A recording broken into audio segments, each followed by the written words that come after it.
ngaha turaje Nyagasani twitabiriye ingoma y'urukundo ku izina ry'Imana Data na Mwana na Roho Mutagatifu, amen. Amahoro bana b'Imana, nimuhumure, Imana iradukunda, ije kutugira neza kuri uyu wa gatatu w'icyumweru cya kane gisanzwe, tariki 31 Mutarama 2024, ubwo duhimbaza Mutagatifu Yohani Bosco umusaseridoti. Isomo rya mbere ni ryo mu gitabo cya kabiri cya Samweli, umutwe 24, umurongo wa 2 kugeza ku 16, n'umurongo wa 17. Umwami Dawudi abwira Yowabu umugaba w'ingabo wari kumwe nawe ati, uzenguruke imiryango yose ya Isiraheli uhereye Dani ukageza i Berisheba, maze ubarure imbaga kugira ngo menye umubare wayo. Yowabu ashyikiriza umwami imibare y'ibarura y'imbaga. Isiraheli rimwe abagabo b'intwari 800,000 bashobora gutwara inkota, naho Yuda harimo abagabo 500,000.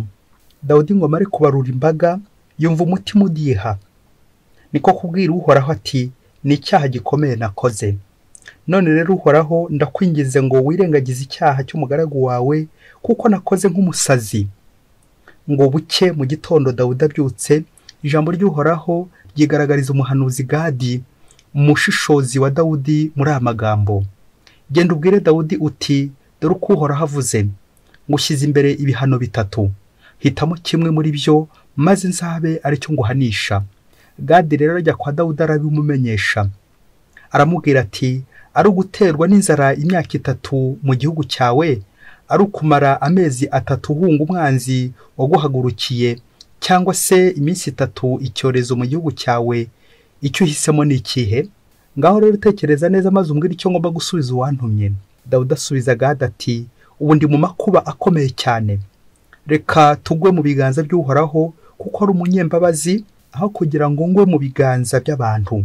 Nuko Dawudi ahitamo icyorezo. Hari mu gihe cyo gusarura ingano, Uhoraho niko guteza icyorezo muri Isiraheli kuva muri icyo gitondo kugeza igihe yateganyije, maze hapfa abantu 70,000 uhereye Dani ukagera i Berisheba. Umumarayika arambura ikiganza kuri Yerusalemu kugira ngo ayirimbure, ariko Uhoraho yisubiraho. Niko kubwira uwo mumarayika wari harimbura imbaga ati, ibyo birahagije, ubu ngubu hina ukuboko. Ubwo Dawudi yarebaga umumarayika wicaga imbaga, abwira Uhoraho ati, ninjye wacumuye kandi ninjye wakoze icyaha, ariko se nk'iyi mbaga yo yakoze iki? Ndakwingize ngo abe ari njye uhanwa n'abo mu rugo rwanjye. Iryo ni ijambo ry'Imana. Zaburi ya 32. Mana yanjye ngirira imbabazi, umpe kwegura umutwe. Hahirwa umuntu wababariwe igicumuro cye, icyaha yakoze kikarenzwa amaso. Hahirwa umuntu Uhoraho adahamya icyaha yakoze, n'umutima we ntugire uburiganya. Naravuze nti, ngiye kubwira Uhoraho ibicumuro byanjye, maze nawe ntura umutwaro w'ibyaha byanjye. Ni kugenzereza umuyoboke wese ukwiyambaje, igihe cyose aje kugana. Ni wowe ubwugamo bwanjye, ukandinda amakuba, ugatuma mpanika indirimbo z'abarokowe. Nyagasani Yesu nabane namwe. Amagambo mu Ivanjili ntagatifu ko yanditswe na Mariko, umutwe wa 6, umurongo wa 1 kugeza ku wa 6. Muri icyo gihe Yesu ajya mu karere k'iwabo, abigishwa be baramukurikira. Isabato igeze, atangira kwigishiriza mu isengero. Abenshi ngo bamwumve baratangara cyane bati, biriya avuga byose abikura he? Buriya buhanga afite na biriya bitangaza akora abikomora he? Buriya si wa mubaji tuzi mwene Mariya, akaba umuvandimwe wa Yakobo na Yozeto na Yuda na Simoni, na bashiki be ntitubatunze? Ibyo bibabera intandaro yo kumwanga. Yesu arababwira ati, nta handi umuhanuzi asuzugurwa uretse mu gihugu cye, muri bene wabo no mu rugo iwabo. Ntiyashobora guhakorera igitangaza na kimwe uretse gukiza abarwayi bakeya, abaramburiraho ibiganza. Maze atangazwa no gutemera kwabo. Yazengurukaga insisiro zihegereye yigisha. Iyo ni Ivanjili ntagatifu. Bayoboke b'Imana, nimugire amahoro. Turahimbaza Mutagatifu Yohani Bosco umusaseridoti. Tumwibukira ku kintu gikomeye yakoze, ishyaka yarwanye agarura abana b'Imana bari bandagaye, by'umwihariko urubyiruko, abana b'inzererezi. Akora igikorwa gikomeye kuraruza, maze akagera gute? Atangira kubahuriza hamwe, abigisha ibikorwa cyangwa imyuga yabateza imbere, nuko abagarura muri kiliziya. Yohani Bosco, udusabire. duhereye kuri iki gikorwa cya Yohani Bosco, natwe ntituza kujya kure, tujya kuraruza nanjye kuvuga urubyiruko, wowe nanjye turimo. Burya umuntu w'urubyiruko wese aba yumva akomeye cyane, ageze ahantu hashimishije, aba yumva afite igihagararo, aba afite uburanga, aba yumva ntacyo atakora, cyane cyane ibiremereye, ibintu bikomeye cyane. Niho bihera atangira kugenda yivumbura buhoro buhoro ku Mana, kubera ingufu ze, kubera imbaraga ze. Ntabwo tuza kujya kure y'iyo nyigisho Mutagatifu Bosco, natwe uri gushaka kuturaruza kugira ngo tugarukire Imana. Ubwo hamwe n'amasomo byacu duteguriye, tugiye kuzirikana ku ngingo yitwa, ari inshinga tuza gutondagura, inshinga yitwa guhinyuza. Nawe murumva ko iyo nshinga ari mbi, umva gusa tuzirikana ko umuntu atigira gusa ku bintu byiza, n'ibibi ubyigiraho kugira ngo ugorore ubuzima bwawe. Ntabwo biza kujya kure yo guhinyuza Imana. Ubuzima bwo kwivumbura, ubuzima abantu barimo benshi muri no si bwo kwivumbura ku Mana, guhinyuza Imana, gukora Imana mu jisho, kwegera uko Imana itakugize. Kubera iki? Witwaje imbaraga zawe nyinshi, witwaje ububasha bwawe bwinshi. Muri aya masomo turaza kubona ko iyo nshinga yatondaguwe neza n'abantu babiri, harimo Dawudi ahinyuza Imana, ndetse na bene wabo wa Yezu bamuhinyuza. Mu isomo rya mbere turumva Dawudi ahinyuza Imana, akaza kubarura imbaga. Impamvu Dawudi yabaruye imbaga kikamubera icyaha ndetse gikomeye, ngo twumvise ko amaze kubarura imbaga yumva umutima uri kudiha, bigatuma asaba n'Imana imbabazi. Kuki cyamubereye icyaha? Kandi ubusanzwe tuzi ko umushumba wese agomba kumenya intama aragiye, umuyobozi akamenya umubare w'abashinzwe kugira ngo arusheho kubitaho. Ese Dawudi nawe kwari kugira ngo arusheho kwita ku mbaga y'Imana? Kwari kugira ngo ukennye amukize? Kurikira impamvu zigera muri 3 Dawudi yabaruye umuryango w'Imana kikamubera icyaha. Turazishingira ku bintu bibiri, ku buryo bwa politike ndetse n'ubwiyigamana, politikoma et théologiquement. Mu mashi niho umwana abwira mugenzi we ati, oranganjaga intakomba umudugo umumwenyu. Bikavuga ngo ntukajye umbara, kuko ntago nyankomba umwuko iwanyu. Mu muco w'abashi iyo umwana akombye umwuko, bishatse kuvuga ni nko kumwigarurira. Oranganjaga intakomba umudugo mumwenyu. Hanindi mvugo igira iti, nta ubara abana b'umubyeyi. Reka rero dushingire ku mpamvu 3 ziza kudufasha cyane kureba impamvu Dawudi cyamubereye icyaha mu kubarura imbaga y'Imana, akaza kugwa mu cyaha cyo guhinyuza Imana. Impamvu ebyiri zirashingira kuri politike, conquête impôt. Ubundi busanzwe abami, abategetsi bakunze kubarura umuryango cyangwa abashinzwe kugira ngo babone uburyo babaka imisoro, babone uburyo babasoresha. Ubwo abacuruzi ntiyabikiborohere gukopa nyine imisoro. Ndetse burya n'ahandi mu nsengero hari n'abayobozi b'idini bashobora kubarura abo bayobora kugira ngo babone uburyo bwo kubara neza icyacumi, nabyo byabaho. Iyi mpamvu ntabwo ariyo Dawudi cyane yashingiyeho abarura imbaga y'Imana. Nabyo birashoboka, cyangwa yashakaga ko bizazamo ashaka kubasoresha. Ariko impamvu batubwiye mu byanditswe bitagatifu by'uyu munsi, yabaruye imbaga y'Imana agira ngo yigarurire amahanga, kwari kugira ngo atangire urugamba de conquête, ajya kurwana.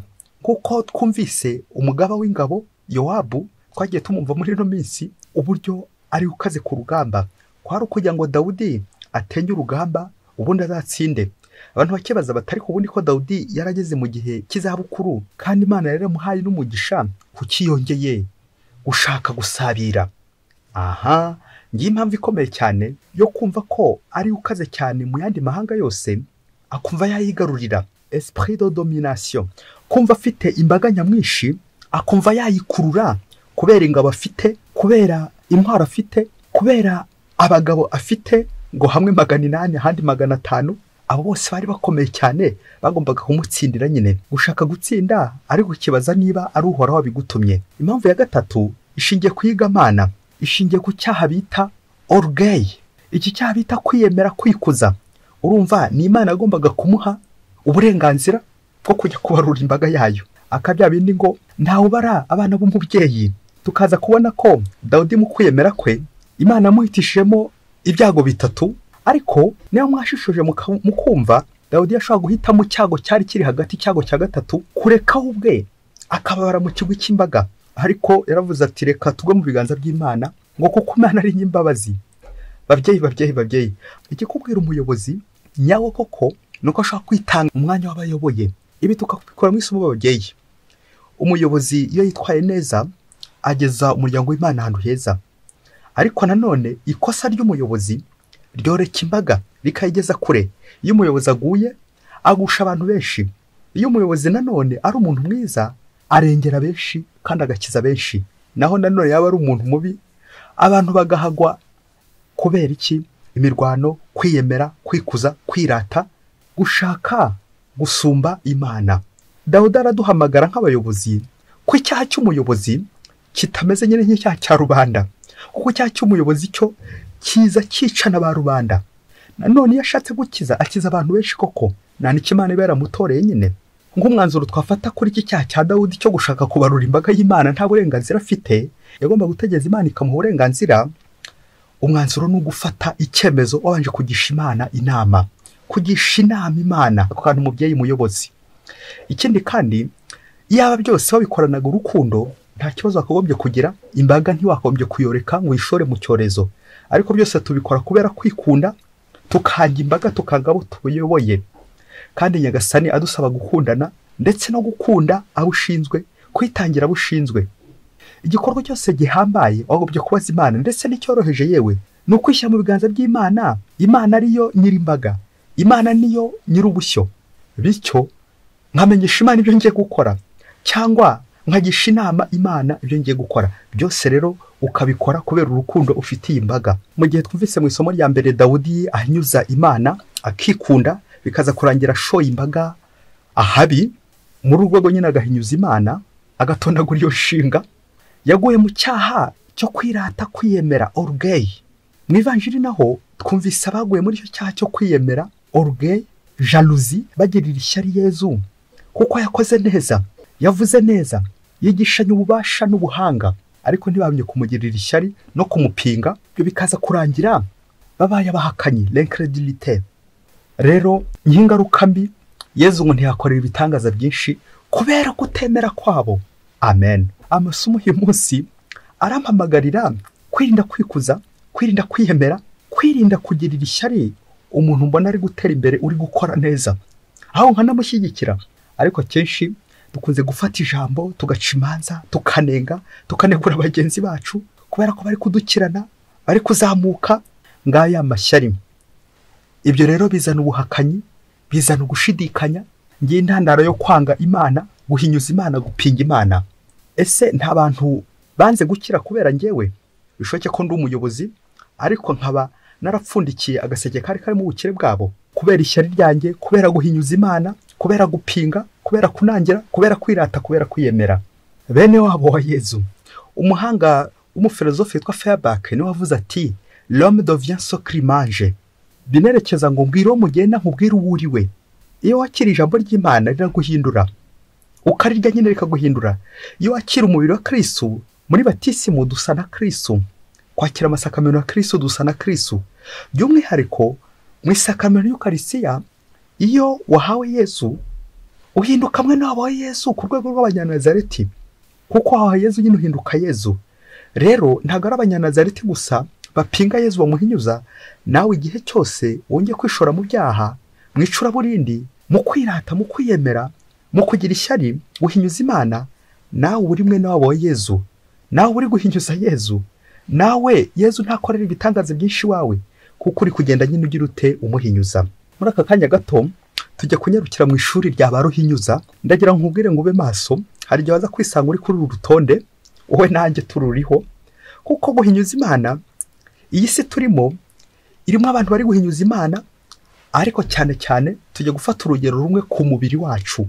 Burya uyu mubiri dufite ushobora gutubera intandaro yo kujya duhinyuza Imana, aho kugira ngo ahubwo umubiri wanjye umbere intandaro yo gusingiza Imana, gukuza Imana, kumva ijwi ry'Imana, ahubwo nkawukoresha ndi guhinyuza Imana, nshaka kuwutwara nabi. Nawe rero uyu mwitozo ukore neza witonze, kuko wasanga hari ahantu wabaye ruhinyuza.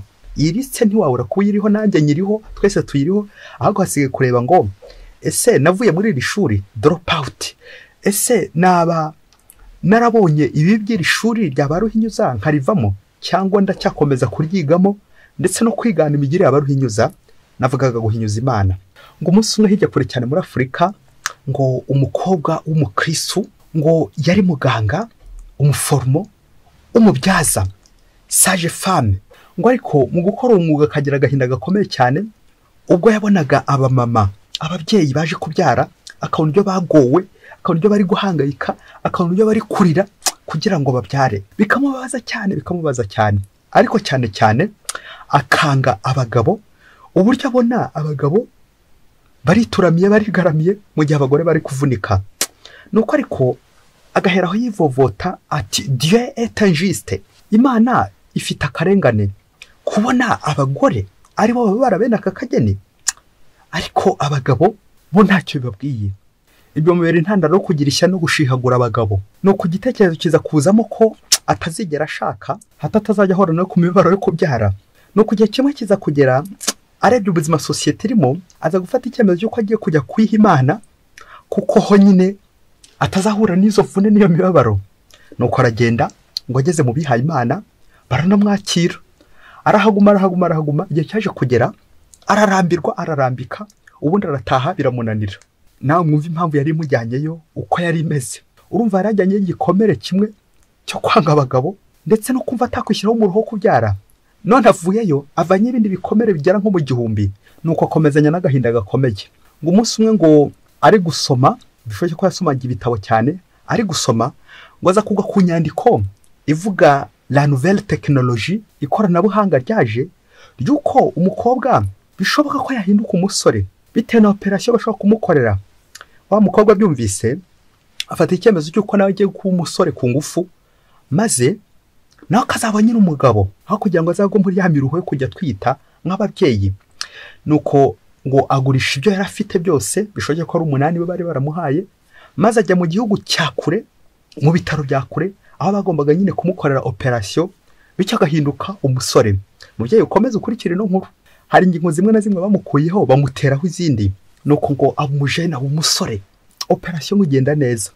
Ngo agarutse iwabo mu gihugu cyabo, ngana atekereza uburyo bazamwakira. Byumvikane baramwishimiye, bamukora n'umunsi mukuru. Igihe cyaje no kugera yewe aza gushyingirwa, ashaka umugore nk'abandi basore bose. Nuko ngo wa musore amaze gushyingirwa, ntuze kumbaza urusengero yashyingiriwemo, hato utaza no kumbaza abamutwerere cyangwa bamutahiye ubukwe, gusa ngo yarashyingiwe. Ngo amaze gushyingirwa umwaka wa mbere, uwa kabiri, wa gatatu, ugutegereje ko nkubwira ukuntu yabyaye agahungu. Ntabwo aryo nshaka kugeraho, ahubwo ndifuza kugera ahantu nyuma yuko ashatse agashaka umukobwa bakabana. Byaje kurangira nyuma y'igihe gito bya bintu by'uko nyaki batarara bushyitsi, biza kurangira za ngingo bari baramuteyeho kanseri itangiye gutongora. Ubwo se sibwo byaje kurangira bamusubije mu bitaro nyine. Yewe ubanzana n'uwo kiri mu bitaro, ntushake kumbaza uko byaje kurangira, niba barongeye bakamuhomoraho za ngingo, bakamusubizaho izindi ngingo yagombaga kuba afite nk'umukobwa. Bayoboke b'Imana, Yesu Kristo akuzwe. Iri shuri mwaryumvise, nuko umubiri wawe ushobora kuwukoresha ibintu byinshi, ari bibi ari byiza, birashoboka. Ushobora kuwukoresha usingiza Imana, kimwe n'uko wakoresha uhinyuza Imana. Ruhinyuza, mbega wowe ngo uyu umukobwa ruhinyuza.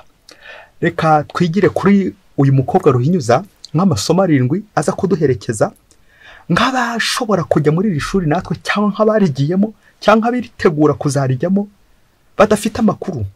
Icyambere twakwigira kuri ba Ruhinyuza nuko buri gihe hasanga abakristo natwe tujya tubona Imana tukabona nkaho Imana ari ingome. Dieu est injuste, Imana irenganya. Ariko ubundi kuki Imana itangize kuriya? Kuki Imana itangiza umugabo? Kuki Imana itangiza umugore? Kuki Imana itangiza umuhungu? N'ibindi byinshi cyane ushaka kugenda wivumbura buhoro buhoro. Ubuzima bwawe ukaba ari ukwivumbura, kugenda uhinyuza Imana buhoro buhoro. Icya kabiri, ushaka kugwa mu mutego wo gutunga Imana agatoki. Ariko Imana gucyureka abangaba babara, abandi bakabishimye. Ariko Imana gucyara njye uhora mu byago kandi ndi umukristo, ninjye ahuye n'inzara, ninjye ahuye n'agahinda, ninjye ibibazo byaziye byose binyikubitaho kandi ndi umukristo. Buri gihe ugahora mu bintu byo kugenda ubabara buri kanya uti Nyagasani kuki ngewe utangize gutya, kuki ngewe ari njye uhora mu kaga, akababaro, imibabaro, kuki wangize umugore, kuki wangize umugore. kuki abagabo bajya gusinda bagataha amajoro ntihagire ubakoraho, bakajya gucyura hirya no hino ntihagire ubakoraho, bagaca inyuma abagore babo ntihagire ubakoraho, bakikora ibyo bashatse ntihagire ubakoraho? Ariko ngewe Mana, kuki wandeganyije? Ese nawe urashaka kugira ngo umere nk'ihene yo mu ki, uca ikiziriko nawe? Urashaka ubwo burenganzira? Icya gatatu twakwigira kuri Ruhinyuza nuko abantu benshi bakunda ubuyobozi, bakunda ububasha, bamwe namwe bakagira ishyari, nuko bamwe bagatangira batari ko kuki ngewe batangize superiere, kuki batangize umukuru, kuki ntagomba kuba umukuru ngewe? Kandi uriya bagize mukuru, uriya bagize superiere, uriya bagize generale, uriya bagize shefu, twariganye murusha ubwenge mu ishuri. Ye baba we, ugasanga igihe cyawe uri gukimara mu myanya y'icyubahiro, uri gushaka ko bakuzambura mu ntera. Ibyo bikakubera ubuzima bw'iminsi yose, ibyo bikakubera ifunguro rya buri munsi. Nyamara ukanga kwishimira ukuri ko Imana yakugize, ukanga kwishimira umwanya urimo. Erega umwanya uriho nawe Nyagasani yakoresha kugira ngo akize abandi kandi nawe ugukize. None urashaka kureshya n'uriya superiere, urashaka kureshya n'uriya mukuru utazi n'uburyo yakuze. Icya kane twakugira kuri Ruhinyuza, c'est au niveau de la morale. Hari ikoranabuhanga ryaje, iterambere ryo guhindura urugingo ukaruhinduramo urundi ku mubiri wawe, transplantation, mutilation, castration n'ibindi byinshi abagabo bamwe bashobora kwikoraho ukabapfobya ingingo zawe, ingingo cyangwa imyanya y'imyibarukiro ukahindura uko ushaka, ugambira iki? Guhinyuza Imana. Ugashaka kumera ko Imana itakugize. Bagabo, uki ushaka guhinyuza Imana, ugashaka kwishyiraho ingingo Imana itaguhaye, cyangwa ushaka kwikuraho ingingo Imana yaguhaye. Ese Imana yaziguhaye urakeka ko ari ingome? Nawe wavuga nka Ruhinyuza ati Dieu est injuste. Ese mugabo, musore, wasanga nawe ishuri rurimo? Isomo rya gatanu twafata muri iri shuri ni abaganga bashobora gukora operation, cyangwa n'abariya bataha buriya bukwe. Abo bose tuzirikane ko bari mu rwego rw'abafatanyacyaha. Buryo bafatanyije n'umuntu icyaha, nta mumutaniye nawe ku gihano. Burya tekereza nawe uri muganga ufite ubwenge, ariko ni wowe uri guhinyuza Imana. Nawe ugashaka guteraho abantu ingingo zitari ngombwa. Ese izo ngingo ni ukugira ngo ubuzima bugende neza, cyangwa nawe uri gushaka kwica ubuzima? Ejo n'ejo bundi kanseri nitangira gutongora, hahandi wabaze nabi, hahandi wakorewe operation, wenda bishoboke ko ufite ikoranabuhanga, tekinoloji zihambaye, ariko ubundi muganga ashobora guhinyuza Imana. Kandi muganga ubutumwa bwe ari ukugira ngo azane ubuzima, ari ukugira ngo atange ubuzima, ariko icyo kikaba ari ukugira ngo ahubwo yice ubuzima, aroge urupfu. Mbega muganga uraha? Ese umurwayi ugusabye ko umukorera operation navugaga itemewe, ni ngombwa kumushyigikira? Muganga uze kora niba utarafashe umwanya w'Imana wo gushaka gukora umuntu nawe. Reka tujye ku isomo rya gatandatu, ariko ahangaha ndabizi noneho abagore bagikunda kare bikomeye. Tujye kujya ku ngingo bita maquillage, za makeup, kwishyiraho ibirungo bya sante byose nkabyuzuza amatwi, amazuru, umunwa, byose ibirungo aho bishoboka byose. Mubyeyi, mugore, mwangavu, isuku yose uzakorera umubiri wawe ugira ngo witeho umubiri ugende neza. Ahantu ni byiza cyane, biracyagenda neza kugeza ubu. Ushobora kujya muri salon de beauté, ushobora gukora rwose utuntu twiza ku mubiri wawe tugufasha kugira ngo uke umererwe neza inyuma, umubiri umere neza, umubiri ugire ubuhehere, woroshye, umere neza, ubuzima, kuko isuku ari isoko y'ubuzima nyine. Ariko aka kantu mubyeyi ugacunge neza ko karaze rurangiza nyine. Igihe cyose watangiye gufata urwembe, watangiye gufata icyuma, watangiye gufata urushinge, watangiye kwitobora aho ushobora hose, n'ibindi byose byakuvusha amaraso, attention, danger de mort. Uze kwibaza niba ari isuku uri gukora cyangwa ari bari isayo watangiye kujyamo. Hari abantu benshi aho kugira ngo bisukure batangira ahubwo biroha mu isayo. Uri gushaka ubwiza Imana itakuremanye. Babandi bamwe bashaka ko bazungu ku ngufu, ngezo za mukorogo, ibirungo sinakubwira byinshi, ukabifatikanya bikaza kurangira bamwe barabaye abanebwe kubera ko ingingo zimwe na zimwe zabo ntiborohe kongera gukora imirimo. Ibyo byose bishaka guhindura uruhu rwawe, kwigira umuzungu ku ngufu, n'ibindi byinshi cyane bikuganisha aho ngaho. Uri guhinyuza ubwiza Imana yaguhaye. Akaba musondetse kuri invitation ati umugore w'urukara umuhabwa n'uhoraho, naho uw'inzobe nawe wamwikorera. Nuko uze kwibaza abasomye invitation n'abamutwerereye n'abaje mu bukwe bwe. Ikintu bita makiyaje mwa babyeyi mwe, iyo gikabije kiza mu rwego rwo kwivumbura ku Mana ndetse no guhinyuza Imana. Iyo gikabije reka nje akaruko kwa ako kantu. Iyo cyakabije kandi nawe gukabya wawe ubizi. Makiyaje twayigereranya n'inzoga, aho umuntu ufite ubwenge ashobora kunywa inzoga. Inzoga iremewe igihe unywa gakeya kakandi gashobora kuza nko mu rwego gukora ufite inyota nk'ukeneye ibiryo n'ubundi. Nuko inzoga ikagufasha digestion, kwiyitaho neza ku mubiri, ariko akantu mu gihe gacunye. Iyo watangiye kurengera ngo kuko kwagusinda bitangira kuba icyaha, kuko warengeje urugero. Ntabwo ukiri kunywa inzoga nk'ikiribwa nk'igikenewe mu mubiri wawe, ahubwo uri kunywa nk'umurengwe uri kurenza. Aho ngaho watangiye kurengera, icyaha cyatangiye, watangiye kubarura imbaga y'Imana nawe. Njye rero makiyaje uko biri kose nawe uzi ubwenge, ibintu byagira umubiri neza uko biri kose nawe wawubizi niba ufite ubwenge. Nawe byakwangiza umubiri nawe urabizi niba ufite ubwenge. Aho urengera urahazi, ibyo ukora ugambye kugira umubiri neza urabizi kuko uri mukuru ufite ubwenge. Ahasigaye rero ufata icyemezo kuri izo produit zose ukoresha, niba atari produit zihindura ingingo zawe, zihindura umubiri wawe, zihindura uruhu rwawe, zikakugira uko Imana itakuremye, ukajya muri ba ruhinyuza nawe ushaka guhinyuza Imana.